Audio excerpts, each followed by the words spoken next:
O medo e a insegurança em relação à gripe suína são realidades em toda a população.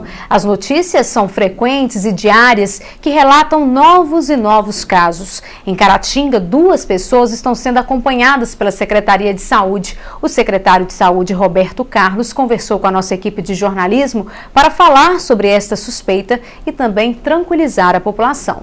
Este mês surgiram em Caratinga 2 possíveis casos de gripe suína. Um comerciante de 32 anos que viajou para o Paraguai começou a apresentar sintomas de gripe 2 dias depois de retornar a Caratinga. Sua esposa, de 22 anos, que não havia viajado, acabou se contagiando também. Eles logo foram atendidos e as medidas cabíveis ao caso foram tomadas. Ao apresentar sintomas de gripe, ele procurou o pronto atendimento municipal, foi atendido pelo médico, recebeu informações, orientações, e o PAN entrou em contato com a Secretaria de Saúde e nós resolvemos fazer essa notificação como caso suspeito de gripe suína e procedemos o isolamento conforme determina o Ministério da Saúde, que é por 7 dias a partir do início dos sintomas. 7 dias de quarentena domiciliar do casal se encerrou hoje e ambos se recuperaram bem. Não foram feitos exames para confirmar se o casal tinha a gripe comum ou a suína, pois a recomendação é de que se faça o exame apenas nos casos mais graves. De acordo com o secretário de Saúde, analisando a situação do casal, as chances são pequenas de que o vírus que os atingiu tenha sido da gripe suína. A equipe médica fez um estudo desse caso e acredita que a chance é pequena, porque esse senhor ele já tinha uma criança em casa que apresentava os sintomas de gripe antes mesmo dele chegar de viagem. E, além do mais, foram casos, ele teve um quadro assim, um quadro leve, só tosse, espirros e quadro febril, não teve uma progressão para nenhum sintoma mais agravante. Então, pelo fato de ter alguém já com gripe em casa, isso já diminui bastante as chances.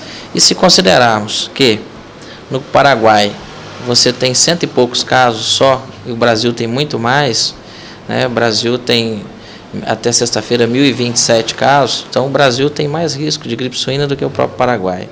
Se fosse para a Argentina, eu acho que aí sim as chances seriam maiores de ser gripe suína. Mesmo que Caratinga ainda não tenha casos da gripe suína confirmados, é preciso ficar atento a alguns cuidados, principalmente quem for viajar nestas férias para países com muitos casos da gripe. Os sintomas da gripe suína os sintomas são muito parecidos com a gripe clássica, porque na verdade é um subtipo de influenza, Mas o que chama a atenção é o fato de ser o fato de o paciente ter viajado para uma área que é uma área de risco, por exemplo, Argentina, Estados Unidos, México. Hoje são 122 países que possuem a gripe, mas principalmente se viajarem para países com risco mais elevado, como no caso aqui, nosso vizinho mais próximo, como a Argentina, também o Chile tem um número de casos muito elevado. Então, são sintomas de gripe normais acompanhados de uma história epidemiológica de viagem para a área de risco. Mas nos casos que estão acontecendo, a literatura tem mostrado que a febre da gripe suína é um pouco mais elevada, acima de 38, persiste por mais de 2 ou 3 dias e costuma ser acompanhada de alguns sintomas atípicos à gripe comum, como por exemplo diarreia, e tem uma taxa de letalidade, que é a taxa de letalidade, é a taxa que a quantidade de pessoas que adoecem por 1.000, que morrem por 1.000 pessoas doentes, bem maior do que a gripe comum. A taxa média de letalidade são 4 pessoas para cada 1.000 que adquire a doença, 4 pessoas correm risco de morte. E alguns países a taxa de letalidade é maior, como por exemplo no México, e na Argentina, que é 2, e no Brasil está sendo considerado em torno de 0,2 ou 2 pessoas a cada 1.000. A volta das férias é de grande preocupação à Secretaria de Saúde. São muitas as famílias que viajarão para a Argentina neste mês e o maior perigo está nas escolas, pois a transmissão da gripe entre as crianças é muito frequente. Nós ficamos sabendo que só de uma escola aí tem mais de 15 casais que viajaram, né, ou ainda vão viajar esse mês para a Argentina, com crianças e tudo. E a própria direção de escola já entrou em contato conosco, preocupada que procedimento tomar.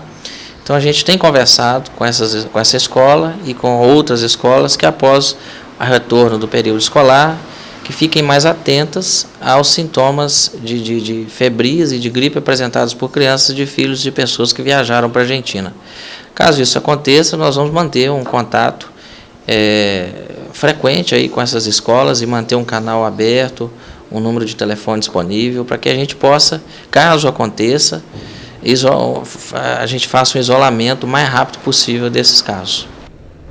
E se você for viajar ou tiver retornado há pouco tempo de um dos países que tenha sido muito afetado pela gripe suína, deve ficar de olho nos sintomas, que se assemelham muito aos da gripe comum, mas são mais severos e possuem uma taxa de letalidade maior. Os sintomas incluem febre alta acima de 38 graus, tosse, dores no corpo, coriza, fadiga e ainda, em alguns casos, vômito e diarreia. O secretário de Saúde explicou como a pessoa deve agir caso apresente os sintomas depois de ter viajado para países de alto risco. Então, o que tem que se fazer é evitar viagens para países de risco, como a Argentina, né? E se por acaso viajar para esses países, tomar muito cuidado, né? Não compartilhar alimentos, copos, toalha, objeto de uso pessoal. Lavar sempre as mãos antes de colocar as mãos nos olhos, nariz, boca, né? E se houver um caso suspeito, né, no local que estiver viajando, realmente usar a máscara, aquela máscara chamada máscara bico de pato. O período de incubação, né, vai entre 3 a 4 dias. Então, entre 3 a 4 dias depois que ela tenha viajado para um local suspeito e que aparecem os sintomas, ela deve procurar, a princípio, o pronto atendimento municipal, né, ou a unidade de saúde mais próxima da residência. Mas, se for, né, em dias úteis, ela também pode entrar em contato com a vigilância epidemiológica no 3329-8037, e se for em finais de semana ou à noite, ela pode procurar diretamente o pronto atendimento municipal.